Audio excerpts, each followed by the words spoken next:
This week is the 25th anniversary of the deadly Jarrell tornado that ripped through parts of central Texas, killing 27 people, 13 of those just children. We know 22 different tornadoes in just 40 minutes left a trail of destruction from Lorena southward. Its aftermath was described as an atomic bomb. The survivor stories are just heart-wrenching. Texas Today's Barry Roy joins us live in studio with one man's account of terror on a morning he has yet to forget. Barry. Yolande Curtis says the atmosphere was prime. To this day, he says it's nothing like he's ever felt since. An explosion of tornadoes, he says, it kicked off south of Waco just after lunchtime.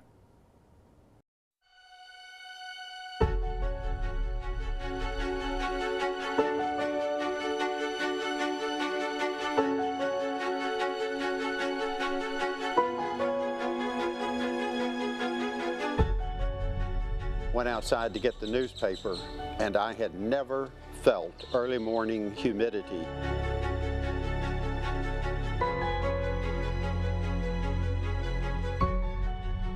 It was remarkably moist and uncomfortably warm and moist outside at that hour.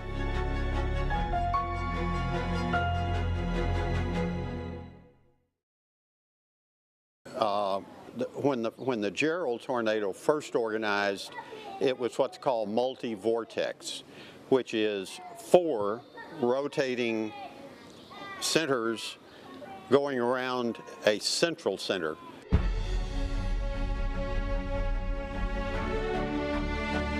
I saw the first tornado of the day that I intercepted was in central to southwestern McLennan County, southwest of Waco.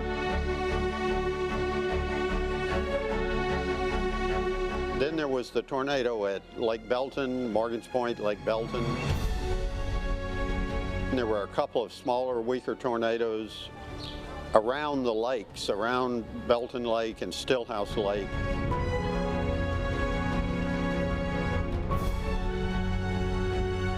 And then I continued on down to Prairie Dell, which is in southern Bell County, where there was the next tornado.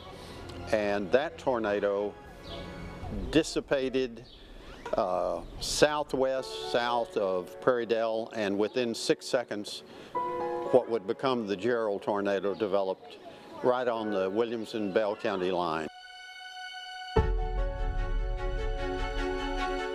The tornado that went through the west side of Jarrell, where we are right now, killed a lot of people by dismembering them. Literally, the bodies were in pieces.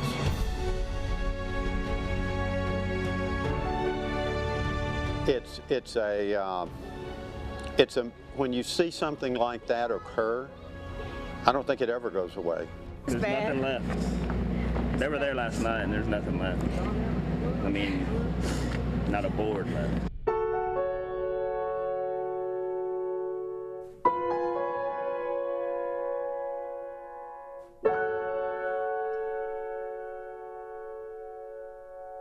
Patient Jasmine, at one point, Curtis said the tornadoes were 3/4 of a mile wide. Putting that in perspective, that's the 13 football field lengths back to back. If you're interested in hearing more about that day and the weeks after, make sure to tune into our 5 p.m. show this Friday.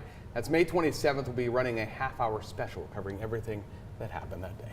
You know, Lon is, I could almost feel like dealing with the trauma again, right? Talking about this tornado and what he saw, the images that stick with him to this day, even so many years later. You know, speaking of that, you know, while doing this special, you know, there were some people who did not want to talk because of the trauma and reliving that again. You know, some of those images that you look back, you know, to 1997, like, it's just heartbreaking. Like, those, it's like something from a movie. Yeah. But they lived it, you know? Yeah. I was 17 when that tornado hit here. I was in the Northwest. I wasn't even here. I can't imagine 22 tornadoes in a 40-minute span. I couldn't imagine that. A tip of the cap to all the first responders and the heroes that responded that day and found survivors and the people that are still moving along today. Yeah, and those are some of the stories that you'll be able to watch on that special this Friday at 5.